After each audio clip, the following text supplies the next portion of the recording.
Assalamualaikum warahmatullahi wabarakatuh. Perkenalkan, kami dari kelompok 5. Nama saya Dwi Ratna Puji Astuti, NIM 1118047. Prodi PAI Pendidikan Agama Islam, Fakultas Agama Islam, Universitas Pesantren Tinggi Darul Ulum Jombang. Perkenalkan, nama saya Fitriatin, NIM 1118031. Program Studi Pendidikan Agama Islam, Fakultas Agama Islam, Universitas Pesantren Tinggi Darul Ulum Jombang. Di sini saya akan menyampaikan materi tentang sumber belajar. Yang pertama yaitu pengertian dari sumber belajar. Sumber belajar adalah bahan atau materi untuk memenuhi ilmu pengetahuan yang mengandung hal-hal baru bagi pelajar. Jadi, sumber belajar dapat dirumuskan sebagai segala sesuatu yang dapat memberikan kemudahan kepada siswa dalam memperoleh sejumlah informasi, pengetahuan, pengalaman, dan keterampilan dalam proses belajar mengajar. Dan sumber belajar bisa juga berupa buku, video, suara, tenaga pengajar seperti guru, dosen, dan lain sebagainya. Selanjutnya yaitu bentuk dari sumber belajar. Bentuk dari sumber belajar itu ada 6. Yang pertama yaitu pesan. Contohnya di sini seperti semua mata pelajaran untuk pendidikan anak usia dini adalah semua kegiatan yang dapat mengembangkan aspek dan kecerdasan anak. Yang kedua yaitu orang atau manusia. Di sini contohnya bisa berupa guru pembina, guru pembimbing, tutor, murid, tim kurikulum, peneliti, dan prosedur. Yang ketiga yaitu bahan atau materi. Di sini contohnya bisa seperti slide, film, audio, video, modul, majalah, dan lain sebagainya. Kemudian yang keempat yaitu alat atau peralatan. Di sini contohnya bisa seperti proyektor, LCD, pesawat TV, kaset record, dan lain-lain. Kemudian yang kelima yaitu teknik. Di sini teknik contohnya bisa berupa pengajaran terprogram belajar mandiri, mastery learning, kuliah, ceramah, tanya jawab, diskusi, dan lain sebagainya.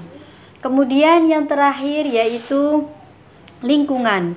Lingkungan di sini contohnya bisa berupa gedung sekolah, perpustakaan, laboratorium, dan lain sebagainya.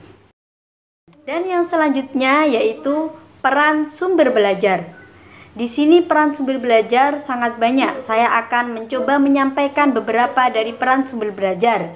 Yang pertama yaitu sumber belajar yang dipilih sesuai dengan tujuan pembelajaran.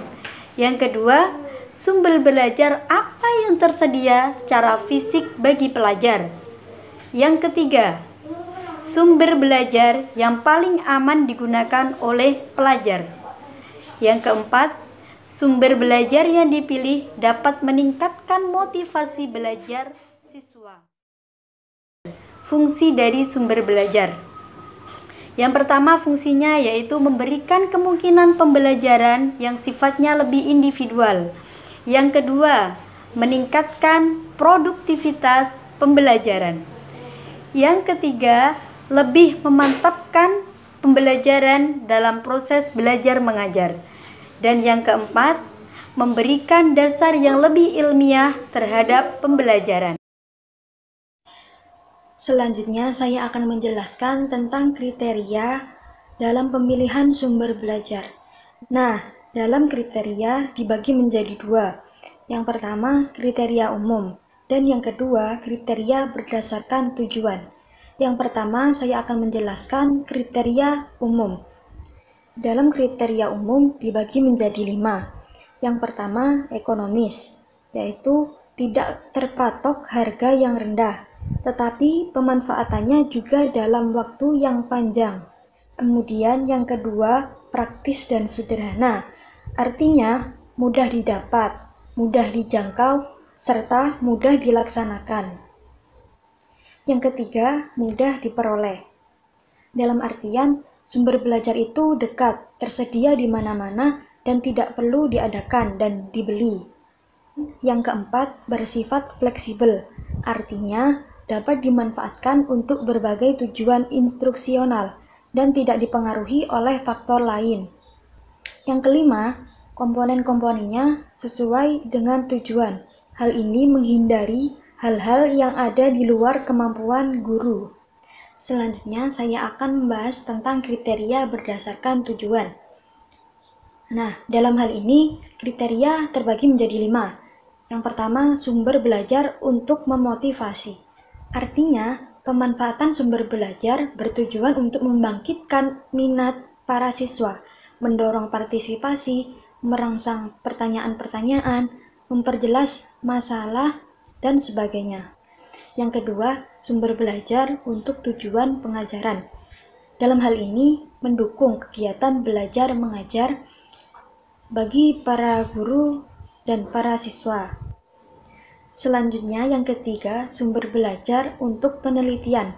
Maksudnya itu bentuk yang dapat diobservasi, dianalisis, dicatat, serta diteliti, dan sebagainya. Kemudian, yang keempat, sumber belajar untuk memecahkan masalah. Dan yang terakhir, sumber belajar untuk presentasi. Nah, di sini lebih ditekankan sumber sebagai alat, metode, atau strategi dalam penyampaian pesan. Nah, itu tadi penjelasan dari kami tentang sumber belajar.